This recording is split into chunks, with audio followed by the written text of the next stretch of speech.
శ్రీరామనవమి రోజు ఎన్ని ప్రసాదాలు ఎలాంటివి చేసుకున్నా చేసుకోకపోయినా ముఖ్యంగా వాటిల్లో పానకం వడపప్పులు మాత్రం ఉండి తీరాల్సిందే.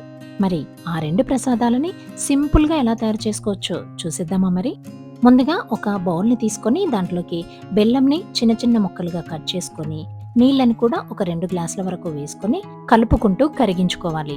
ఆలోగా ఒక రోటిలోకి చిన్న ముక్క శొంఠిని, 4 మిరియాలని, 2 యాలకులని కూడా వేసుకొని ఇలా పొడిగా తయారు చేసుకోవాలి.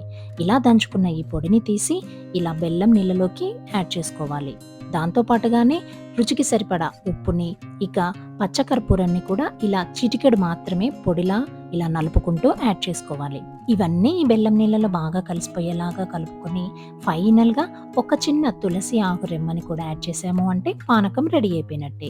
దాంతో పాటుగానే వడపప్పుని తయారు చేసుకోవడం కోసం ఒక గిన్నెలోకి మనకి క్వాంటిటీకి సరిపడా పెసరపప్పుని కొద్దిగా వేసుకొని నీళ్ళని వేసుకొని 1-2 సార్లు బాగా క్లీన్ చేసుకొని ఇక ఆ తర్వాత కొద్దిగా నీళ్ళని వేసుకొని ఒక 5 నుంచి 10 నిమిషాల పాటు అలాగే నాననివ్వాలి. ఇక నానిపోయిన ఈ పెసరపప్పును తీసి ఒక చిన్న గిన్నెలోకి వేసుకొని దానిపైన తులసి ఆకును వేసుకొని ఇక బెల్లంని కూడా పప్పు పైన యాడ్ చేసుకున్నాము అంటే వడపప్పు కూడా మనకి రెడీ అయిపోయినట్టే. ఇలా ఈ 2 ప్రసాదాలని చాలా అంటే చాలా సింపుల్ గా ఎవరైనా తయారు చేసుకోవచ్చు. ఇక ముందుగానే మీ అందరికీ శ్రీరామనవమి శుభాకాంక్షలు.